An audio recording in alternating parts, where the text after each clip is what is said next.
बिस्मिल्लाहिर्रहमानिर्रहीम। मैं हूं मलिक सुफ़ियान और हम केमिस्ट्री मूवमेंट चैनल पर डिस्कस करने जा रहे हैं। ऑर्गेनिक केमिस्ट्री का चैप्टर है aromatic compounds.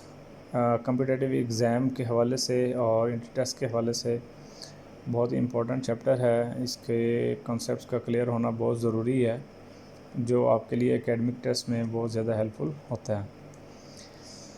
Electrophilic substitution reaction क्या होता है, इसको हम समझते हैं। याद रखिएगा, रिएक्शन जो है वो इस तरह से हमारे पास बनता है। सबस्ट्रेट प्लस रिएजेंट, अगर किसी भी कैटलिस्ट या सॉल्वेंट में की मौजूदगी में हम करवाते हैं तो ये प्रोडक्ट्स हमारे पास हासिल होते हैं। तो ये एक जनरल हमारे पास रिएक्शन की फॉर्म है। हम इलेक्ट्रोफिलिक सब्स्टिट्यूशन रिएक्शन करने वाले हैं, उसमें हम देखते हैं कि बेंजीन रिंग आपके पास मौजूद है, एक बेंजीन मौजूद है और ये कैटलिस्ट मौजूद है, AlCl3 X2 सॉल्वेंट्स वगैरह जो भी है। और ये हमारे पास एक प्रोडक्ट बन रही है जहाँ पर हाइड्रोजन की जगह हमने क्या किया, X उसमें अटैच है। अब ये असल में जब भी बेंजीन वगैरह की रिंग हमारे सामने आती है तो ये ऐसे लगता है जैसे कोई बंगला है, कोई कोठी है, कोई घर है, ठीक है ना, जैसे हम कोई कोठियाँ बना रहे हैं। तो इसका कॉन्सेप्ट आप थोड़ा सा ज़हन में रखिएगा। मैं आपको कुछ ट्रिक्स बताने वाला हूँ जो आपके लिए बहुत ज़्यादा हेल्पफुल होंगी। हम इसका जनरल मैकेनिज़्म देखेंगे और इसकी कुछ एप्लीकेशन देखेंगे जो कि हमारे टॉपिक का हिस्सा है। सबसे पहले इसमें हमारे पास 3 स्टेप्स देखते हैं हम। नंबर 1 फॉर्मेशन ऑफ इलेक्ट्रोफाइल है, फिर attack of electrophile on substrate है, फिर डीप्रोटोनेशन है। आइए हम इसको देखते हैं। इलेक्ट्रोफाइल आपको मालूम है इलेक्ट्रोफाइल मेन इलेक्ट्रॉन लविंग होते हैं। हम इसमें X2 हैलोजन्स को लेते हैं और AlCl3 को हम लेते हैं, एक लिवस एसिड है। इसमें एक X जो है वो अटैच हो जाता है जाकर एलुमिनियम के साथ और यहाँ पर X पॉजिटिव का चार्ज आ जाएगा। आपको मालूम है कि एलुमिनियम एक इलेक्ट्रॉन डेफिशिएंट है, यहाँ पर 6 इलेक्ट्रॉन मौजूद होते हैं। इलेक्ट्रॉन डेफिशिएंट की वजह से X उसके साथ जाकर अटैच हो जाएगा और ये उसके ऊपर क्या बन जाएगा, एक नेगेटिव चार्ज बन जाएगा और यहाँ पर एक पॉजिटिव यानी कि एक इलेक्ट्रोफाइल क्रिएट हो गया और हम ये इलेक्ट्रोफाइल क्रिएट करना चाहते हैं।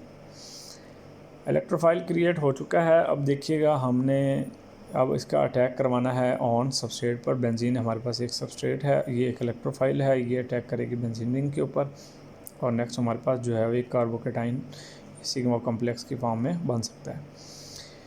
तो आइए मैं आपको बताता चलूँ कि आप देख रहे हैं बेंजीन रिंग है। बेंजीन रिंग में 3 ट्रिपल बॉन्ड मौजूद होते हैं और आपको मालूम है कि डीलोकलाइजेशन होती है। इसमें इलेक्ट्रॉन जो हैं वो रिवॉल्व करते रहते हैं बेंजीन रिंग में। अब इसके ऊपर जनरली तो हम रिएक्शंस में न्यूक्लियोफाइल का अटैक करवाते हैं। यहाँ पर पहले इलेक्ट्रोफाइल का अटैक क्यों करवाया जाता है? यहाँ पर इलेक्ट्रोफाइल का अटैक इससे करवाया जाता है कि यहाँ पर बेंजीन में 3 ट्रिपल बॉन्ड है और ये डीलोकलाइज होते हैं, ये स्टेबल ज़्यादा होता है। इसको तोड़ना जो है वो रिएक्शन करवाना इसके साथ मुश्किल होता है, स्टेबल ज़्यादा होता है। तो आइए इसकी एक एग्जांपल लेते हैं, इसको एक कहानी के साथ समझते हैं। सपोज़ करें ये हमारे पास ये एक घर है, ये कोठी है, ये बंगला है। इसमें यहाँ पर जो ट्रिपल बॉन्ड है, ये समझिए यहाँ पर ये 3 गार्ड्स हैं जो कि मूव कर रहे हैं इस घर में कि कोई इसमें एंटर ना होने पाए। तो इनकी इस अटेंशन को और इस सिक्योरिटी को तोड़ने के लिए आपको मालूम है दुनिया में 2 ही तरीके इस्तेमाल किए जा सकते हैं जो ज़्यादा मशहूर हैं। एक तरीका ये है कि हम एक गार्ड को कोई पैसे देकर हम क्या उसको वर्गलाने की कोशिश करें, या फिर हम कोई दूसरा सोर्स भी इस्तेमाल कर सकते हैं। हम सपोज़ करते हैं कि यहाँ पर ये जो डबल बॉन्ड है ये अटैक करवाएगा इलेक्ट्रोफाइल पर, यानी कि ये गार्ड जो है वो अगर हम पेमेंट कोई फेंकते हैं उस पर नज़र पड़ती है तो गार्ड जो है वो उसकी तरफ लपकेगा और उसको साइड पे जाकर जो है ना वो काउंट करने लगेगा। उसकी अटेंशन जो है वो चेंज हो जाएगी और वहाँ से हमें क्या मिल जाएगा, रास्ता मिल जाएगा। अब हमें इस कोठी के ऊपर हमने कब्ज़ा करना आसान हो जाएगा कि जब वो एक तरफ मुतवज्जह हो गया है, अब इसके ऊपर अटैक करना आसान है। तो यहाँ पर इलेक्ट्रोफाइल जो है ना वो साइड पे हो जाता है और रास्ता हमारे पास ये खुल जाता है, पॉजिटिव चार्ज आ जाएगा और ये sp2 से sp2 हाइब्रिडाइजेशन है, साइक्लिक है और ये किस में कन्वर्ट हो जाएगा, एक sp3 में, और ये प्लेनर से नॉन प्लेनर में चेंज हो जाएगा, नॉन एरोमेटिक में हो जाएगा क्योंकि ये sp3 है। ये अब 7 पे इसको काउंट कर रहा है। अब हम क्या चाहते हैं, हम ये चाहते हैं कि अब याद रखिएगा ये पॉजिटिव चार्ज जो है इसको हम ये डिस्पर्स हो सकता है इस पॉइंट से लेकर इस पॉइंट तक, यानी कि एरोमेटिक। तो ये चूँकि इस पूरे में यहाँ तक स्प्रेड हो सकता है, इसलिए हम इसको इस फॉर्म में भी शो कर सकते हैं कि ये स्प्रेड हो सकता है, सिग्मा कॉम्प्लेक्स है। और ये चूँकि इसमें ये कार्बोकेटाइन की फॉर्मेशन है और इस वजह से ये रेट डिटरमाइनिंग स्टेप होता है क्योंकि ये स्लो होगा। अब यहाँ पर जब हमारे पास ये पॉजिटिव चार्ज है, यानी कि ये डोर ओपन हो चुका है और ये साइड पर होकर क्या कर रहा है, पैसे काउंट कर रहा है। हम क्या करेंगे, अपने न्यूक्लियोफाइल को ले आएंगे AlCl4। यहाँ पर डीप्रोटोनेशन का प्रोसेस होगा। डीप्रोटोनेशन क्यों होती है, क्योंकि ये एक अनस्टेबल बन चुका है, नॉन एरोमेटिक है। तो नॉन एरोमेटिक या कार्बोकेटाइन कंपाउंड जो होंगे एरोमेटिसिटी हासिल करने के लिए कुछ ना कुछ करेंगे, उसके लिए ये प्रोटॉन को निकालने की कोशिश करते हैं, डीप्रोटोनेशन। जब न्यूक्लियोफाइल आएगा तो ये उसके ऊपर अटैक करेगा, हाइड्रोजन के ऊपर, और सेपरेट आउट हो जाएगा। अब याद रखिएगा जो गार्ड था वो तो साइड पे था, हमने इस गार्ड की जगह पर अपना गार्ड हमने एंटर कर लिया है ई। तो इस तरह से हमारे पास क्या हो जाएगी, इसकी इलेक्ट्रोफिलिक सब्स्टिट्यूशन हो जाएगी। तो आइए इसकी कुछ एप्लीकेशंस हैं, इन्हीं रिएक्शंस को हम लोग इनमें भी देखते हैं। हेलोजिनेशन है, नाइट्रेशन है, सल्फोनेशन है, फ्रेडल-क्रॉफ्ट अल्काइलेशन है, फ्रेडल-क्रॉफ्ट एसाइलेशन है और प्रोटोनेशन रिएक्शन है। हेलोजिनेशन में क्या होगा, हम हाइड्रोजन की जगह पर हम हाइड्रोजन को रिप्लेस करेंगे विद हेलोजन के साथ, X के साथ, और ये रिएक्शंस हमने हेलोजन्स के हवाले से देखा है। तो इसलिए ये हमारे पास हेलोजन्स का रिएक्शन जो है वो कंप्लीट हो जाएगा। इसमें आप कोई सा भी क्लोरीन है, ब्रोमीन है, ऐड करके आप इसको सॉल्व कर सकते हैं। सेकंड जो है वो नाइट्रोशन है, इसमें हम NO2 को हम रिप्लेस करेंगे हाइड्रोजन के साथ, बाकी वही रहेगा।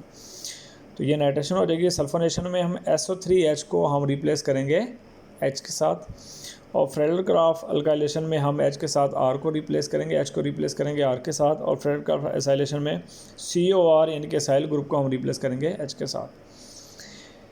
और प्रोटोनेशन रिएक्शन है, इसको ध्यान में रखिएगा। आने वाले जो रिएक्शन में हम सल्फोनेशन करेंगे उसमें आपको बताएंगे कि प्रोटोनेशन रिएक्शन किस तरह से होता है।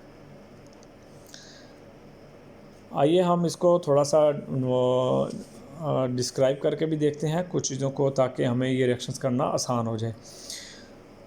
नाइट्रेशन के लिए आपको मालूम है कि हमें इलेक्ट्रोफाइल की ज़रूरत है। अगर हमें इलेक्ट्रोफाइल का पता चल जाता है, हम इसको कैसे जनरेट कर सकते हैं, तो नेक्स्ट स्टेप्स जो हैं वो इजीली खुद ब खुद सॉल्व हो जाएंगे जनरल मैकेनिज़्म के साथ। हमने यहाँ पर NO2 पॉजिटिव यानी कि नाइट्राइट ग्रुप हमने बनाना है। ये इलेक्ट्रोफाइल है, वो कैसे बनाएंगे, हमारे पास HNO3 लेंगे और H2SO4 लेंगे। जब HNO3 और H2SO4 को आपस में रिएक्ट करवाएंगे, ये दोनों कंसनट्रेटेड होंगे। अगर हम कंसनट्रेटेड लेते हैं, इन मिक्सचर्स को हम नाइट्रेटिंग मिक्सचर का नाम भी देते हैं।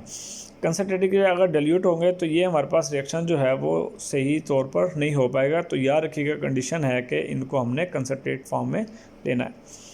तो नाइट्रिक एसिड का जो ऑक्सीजन का यहाँ पर लोन पेयर है, ये इस हाइड्रोजन के ऊपर अटैक करेगा और इस तरह से हमारे पास स्ट्रक्चर बन जाएगी। यहाँ पर ऑक्सीजन पर पॉजिटिव चार्ज आ जाएगा।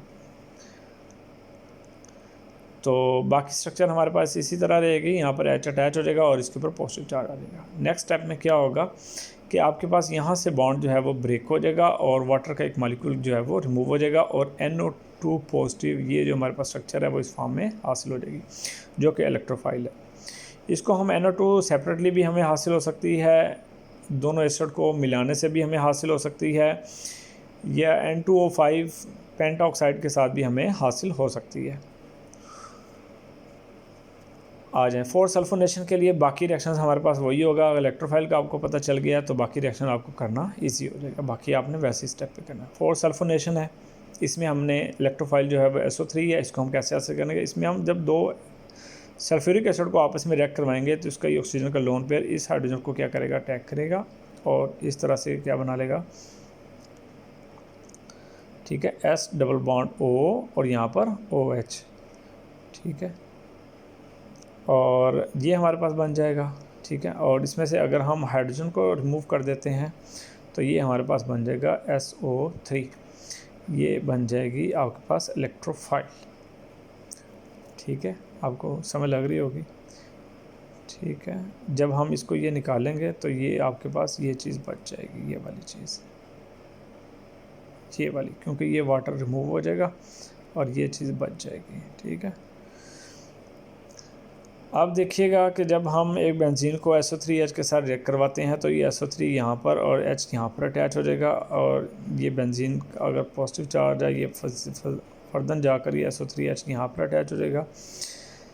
अगर हम ये रिएक्शन कंसनट्रेटेड फॉर्म में करते हैं तो ये रिएक्शन रिवर्सिबल नहीं होगा, लेकिन अगर हम डिल्यूट करते हैं तो वाटर प्रोटॉन डोनेट करता है, तो डबल बॉन्ड जो है वो प्रोटॉन पे अटैक करेगा इलेक्ट्रोफाइल के तौर पर। जब ये काम करेगा हाइड्रोजन, तो आपके पास ये रिएक्शन क्या हो जाएगा, रिवर्स हो जाएगा। रिवर्स होने की वजह से प्रोटोनेशन होगी, प्रोटोनेशन की वजह से ये दोबारा से हमें कंपाउंड हासिल हो जाएगा बेंजीन। तो जनरली जो हम इलेक्ट्रोफिलिक सब्स्टिट्यूशन रिएक्शन करते हैं वो डी प्रोटोनेशन के हैं सब, लेकिन जब हम कंसनट्रेशन इनकी चेंज करते हैं, कंसनट्रेटेड की बजाय डाइल्यूट अगर हम ले लेते हैं, इसमें वाटर जो होगा वो प्रोटॉन डोनेट करेगा और वो रिएक्शन को क्या कर देगा, बैक कर देगा, और आपके पास दोबारा से हासिल हो जाएगी। और प्रोटोनेशन भी इलेक्ट्रोफिलिक सब्स्टिट्यूशन रिएक्शन का पार्ट है। फ्रेडल कार्ब अल्काइलेशन के लिए याद रखिएगा हमें R पॉजिटिव चाहिए,